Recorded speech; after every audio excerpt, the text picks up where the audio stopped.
The courtroom laughed when I said I didn't have a lawyer. My husband smiled like the ending was already written. But when I finally spoke, the judge stopped taking notes. The room went silent, and everyone realized they had just underestimated the wrong woman. I stood alone at the defense table, my hands wrapped around a folder that felt heavier than it should have, not because of the papers inside, but because of the years they represented. My name is Ariel Brown, and that morning my husband had come to court to prove that I was unfit to raise my children, unfit to make decisions, unfit to speak for myself. Daniel Brown sat a few feet away from me, calm and composed. He wore the same confident expression he always did when he believed he was in control. Beside him sat his lawyer, polished, prepared, already bored. They didn't see a woman fighting for her life. They saw an easy win. The judge cleared his throat. "Mrs. Brown, your attorney?" I took a slow breath. "I don't have one, Your Honor." A pause. "I'll be representing myself." The reaction came instantly. Quiet laughter, raised eyebrows, a few exchanged looks. Daniel laughed under his breath. I'd heard that laugh before, when I questioned him, when I cried, when I asked for help. The judge studied me carefully. "This is a serious hearing," he said. "Are you certain?" "Yes," I replied, because walking away hadn't saved me. Silence hadn't saved me.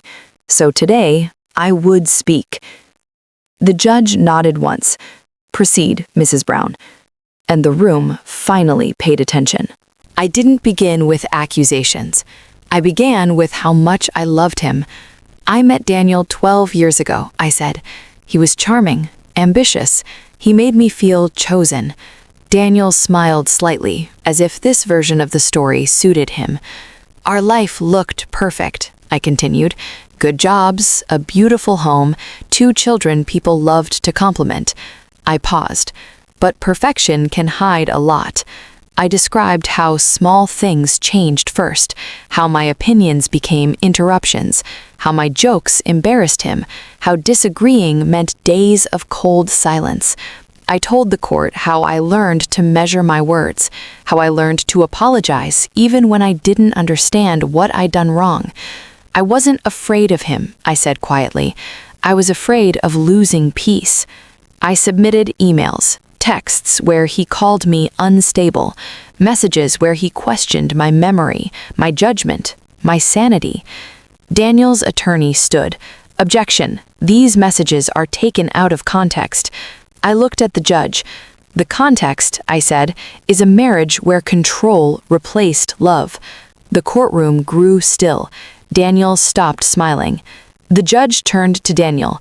"Mr. Brown, did you ever discourage your wife from seeking help?" Daniel hesitated. Daniel laughed nervously. "I encouraged her to be realistic," he said. That word, realistic, had followed me for years. Be realistic. Lower your expectations. Stop imagining things. I opened my folder again. "I'd like to submit an audio recording," I said. His lawyer stood up too quickly. "Your Honor." "Sit," the judge said firmly. I pressed play. Daniel's voice filled the room. "If you take this to court, I'll make sure you never see the kids again." The reaction was instant. A sharp intake of breath. A woman in the gallery whispered, "Oh my God." Daniel's face went pale. "That recording," I said, "was the moment I realized fear was already costing me everything." I followed with bank statements, proof of restricted access, proof of financial control disguised as responsibility. Daniel wouldn't look at me. For the first time, the power in the room shifted. The judge asked softly, "Mrs. Brown, why didn't you hire a lawyer?" I answered honestly, "Because I spent years being told I couldn't explain myself," I said, "that I sounded emotional, confused, unreliable." I met the judge's eyes. Today, I needed to trust my own voice. I explained how self-doubt had become my second language, how I rehearsed conversations in my head before speaking, how silence felt safer than being misunderstood. The courtroom wasn't judging anymore. It was listening. Daniel's lawyer had stopped taking notes. Sometimes survival looks like silence, until it doesn't. The judge leaned forward. "Is there anything else this court should hear?" I nodded. "Yes, about my children." I spoke about my children slowly, carefully. "I'm not a perfect mother," I said, "but I am present, and my children deserve a home where fear isn't normal." I described the tension they lived with, how they watched conversations instead of joining them, how they learned silence from watching me. Daniel stared at the table. "This case isn't about punishment," I said. "It's about protection." The judge called for a recess. Minutes felt like hours. When the judge returned, the entire courtroom stood. Full physical and legal custody is awarded to Mrs. Brown. A restraining order is granted, effective immediately. The words didn't register at first. Daniel didn't look at me. I walked out of the courtroom into sunlight that felt unfamiliar, too bright, almost overwhelming, but my shoulders were lighter. No one laughed as I passed them. They laughed because they thought silence meant weakness. They were wrong. Sometimes the strongest voice in the room is the one that speaks only when it's ready. If this story touched you, share it with someone who needs strength today.